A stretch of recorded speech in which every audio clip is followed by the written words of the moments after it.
So, on this little film, I'm going to be going through in some detail the exercise that I've taught in some of my sessions that I call stirring the beans. This exercise, when I was first taught it, I was told that it was based on the Shaolin exercise, but I honestly don't know where that comes from. You hear this a lot in these arts about the origins of exercises, but regardless of that, it's an interesting exercise. It's quite simple, but it has many of the elements in that we want to try and develop for the whole of Tai Chi and Qigong. And in particular for people who may be interested in the Tai Chi forms, the way that we use the waist and the hips and so on and so forth is very important. So I've broken the movement down into small sections. I'm not so concerned with the flow of the movement at the moment. You'll find if you practice the individual elements, gradually as your body gets used to them, they'll start to flow much better. I'll also be exaggerating the movements a little bit. So that may mean that my shoulders, my knees go a little bit out of line. I'm doing this because a lot of these movements are very subtle and quite small, but that makes them difficult to see. And I want you to be able to see what it is I'm doing. I'm less concerned about whether I stay in perfect posture. And the way to practice this is to do the movements big first of all, because I think that's usually easier for people, and to gradually make them smaller, and then to start to refine the movement to think about your posture. This video is really just for you to get a sense of the elements of the movement. So to start off with, I'll face the camera, and we do the exercise in what we call the bow stance or the forward stance, so feet hip width apart and so on and so forth, and you'll have hopefully your own way of doing this. And I'm going to use a counting system to start off with, just to describe to you the various elements. So my weight's in my back foot, 70% of my back foot. My body's turned slightly to the side, facing the direction of the rear toes. So 4 stages I want you to think about. 1, I move my weight forwards. This is not a particularly comfortable position because there's no leg here to hold me up, but it's just a temporary thing. And on 2, I turn, so now I'm facing the front, the direction of the front toes. 3, I go back towards my rear foot, and again, not particularly comfortable, but 4, I turn, and that brings me into my back foot. So that's 1, going forwards. 2, you turn. 3, you go back, and 4, you turn. And if you keep doing it like this, gradually the movement will become smoother and rounder. It's like if you get a ball of clay and you just roll it around, eventually it becomes very smooth. And so it becomes a much more circular movement. That's really just something that happens naturally with time and with practice. Now, my rear hand, so hopefully you've got your right foot forwards, I'm using my left hand, it's roughly in front of my navel. So if I use the same counting system, 1, I go forwards, 2, I turn, 3, I go back, 4, I turn. And you notice my hand hasn't moved. So my hand now traces that square. 1, 2, 3, 4. And you keep practicing that, and then after a while on 1, you push your hand out just a little bit, goes out not too far, your elbow's still quite bent. 2, you turn. On 3, your hand comes back in, and on 4, turn. 1, 2, 3, 4. And gradually again, the movement becomes more circular. You can also imagine you have a big ball there, like a big blue ball. There's a type you get in gyms that you're trying to roll the ball around. But realize that you don't overextend your arm. A lot of the movement is still here, and you can see I'm exaggerating that movement in the hips, in the waist, in the movement of my weight. So this is the rear hand, left foot forwards, right hand, or if you're mirroring my movements, it would be your right foot forwards and your left hand. Now the front hand. I start in the same position. So I'm on the back foot, turned out slightly, and my hand is actually here, just a little bit in front of my body, there. So now I do the same thing again. 1, I go forwards. 2, I turn. 3, I go back and I leave my hand out there. And 4, I turn. 1, 2, 3, 4. 1, I get closer to the hand. 2, 3, 4. And on 1, as I get closer to the hand, I bring the hand in a little bit. On 2, I turn. On 3, as I go back, I can extend my hand very carefully.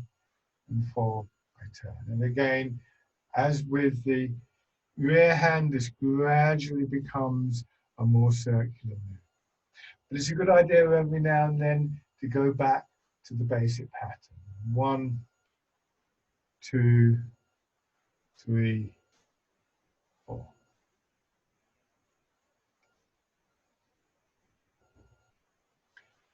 Now we want to do both hands. So same starting position, front hand a little bit out in front, rear hand in front of my navel. That will change slightly, but for the moment, keep it like that. 1, I go forwards. 2, I turn. 3, I go back. 4, I turn. And you can see that the hands following the movement. So your front hand follows the movement of your front hand, hip and shoulder, rear hand, the rear hip and shoulder. And then we can start to just open the movement up. You just let the front arm extend a little bit here. You turn. And it's 1. Draw the left hand, the front hand in, push the rear hand out. 2, you turn. 3, you reverse the hands. You draw the rear hand back, push the front hand out. And once again, the movement just gradually becomes more circular.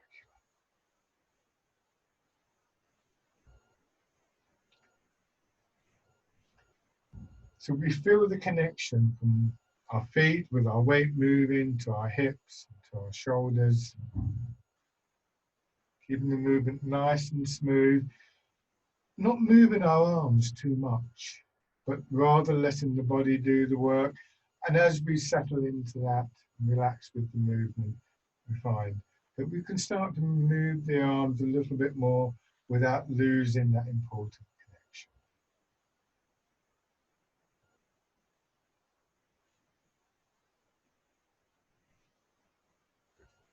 Now I'm going to have the other foot forward, so we'll build it up in the same way. So you can mirror my movements if you wish. Left foot forwards, weight on my back foot, I'm turned out. So the movement with the body, 1, I move my weight forwards. 2, I turn. 3, I move my weight back. 4, I turn. My rear hand, in this case my left hand, for you it would be the right hand if you're mirroring.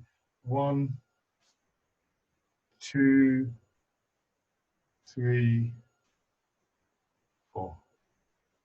1, 2, 3, 4. 1, I push my hand forwards a little bit. 2, I turn. 3, I draw my hand back a little bit. 4, I turn.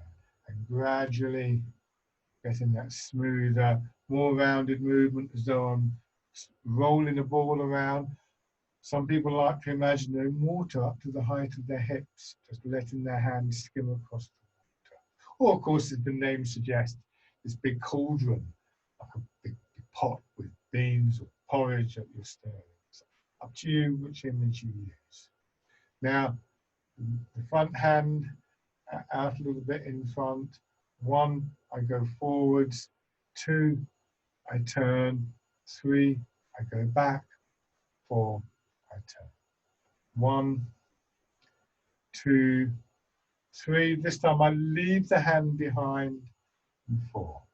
So now 1, I move towards the hand. 2, I turn. You notice my hand is already beginning to move. 3, I go back. And 4, I turn. 1, I let my hand come in towards my body. 2, I turn. 3, I just push out very gently, still elbow remaining bent. And 4. And again, gradually, this begins to connect up, become smoother. Again, if I exaggerate, don't mind about my knees going out of line because I am exaggerating. But as I come back, notice how my hip swings around here, and that draws my shoulder around, and that draws my hand around. The movement in the end should be much smoother. Both hands from here, weight in the back foot. 1, 2, 3, 4. 1, 2, 3, 4. Gradually letting it become a little bit smoother. So as you go forwards, your rear hand goes forwards, your front hand goes back. As you go back, it's the other way around.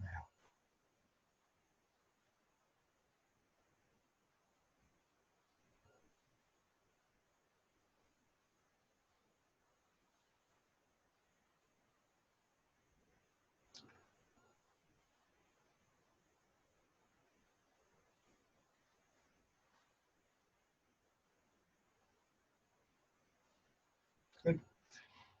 So another way you can think of this is, and I'll show you this one from the side.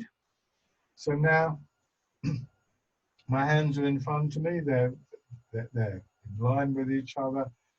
I go forwards and I push the rear hand forwards and back. And my body's not particularly turning here.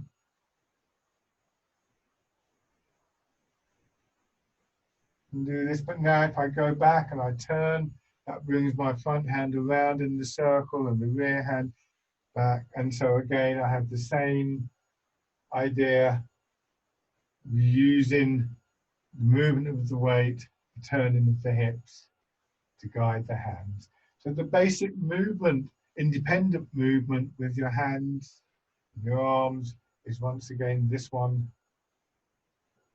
Just a little bit of extension and contraction, not too much. The rest is done through the weight and the turning in the center of your body. Now I'm going to do the movements with my back to the camera, so you can see a little bit of what's happening. You won't be able to see the hands so easily. You can see more of the body. I'll start off doing the numbers and then just let it become a little bit smoother. So have your left foot forwards, start on your back foot, turning out. Have both hands in front of you. So my hands are just here in front of my body. Left hand is slightly in front. But don't do anything with the hands to begin with. So 1, move forwards. 2, turn. 3, move back. And 4, turn. 1, 2, 3, and 4. And this time on 1, as you go forwards, the rear hand extends out, the front hand draws in. 2, you turn. On 3, as you go back, the front hand pushes out, the rear hand pulls in. And the movement starts to become smoother and more circular. Nice and relaxed. And sink your weight down. All the basics of the Tai Chi posture need to be in place to make this movement work for you.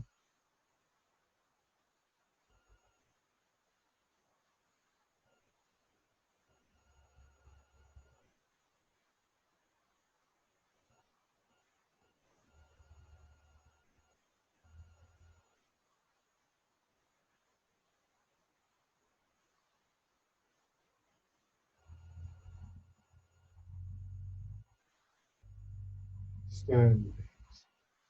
Let's try on the other side. So your right foot forwards, hands in front of you, weight in your back foot. Yeah, so right hand slightly in front, left hand a little bit behind, really between your hip and your navel. Go forwards, 1, turn, 2, go back, 3, turn, 4. 1, 2, 3, 4. And then on 1, rear hand goes forwards, 2, you turn, 3, you come back, the hands swap over as it were, 4, you turn.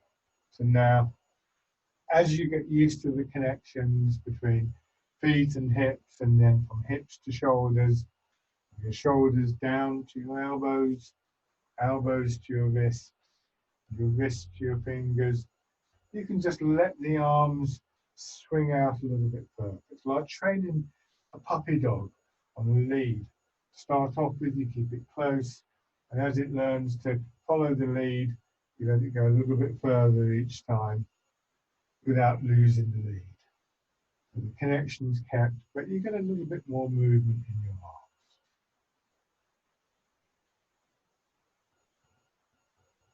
Nice and easy and gentle. And breathing.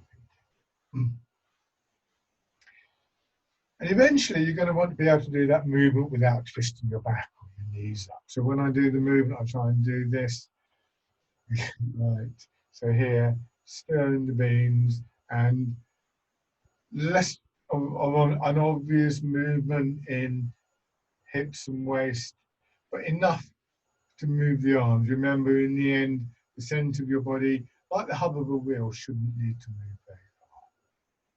And that means that I avoid things like this happening, my knees twisting in, my shoulder going out of line. So the movement in the center of your body should get smaller with time as you feel those connections and they become more and more subtle. And that's true for all of the movements that we do. A little bit more detail then on the exercise I call stirring the beans. Thank you for watching.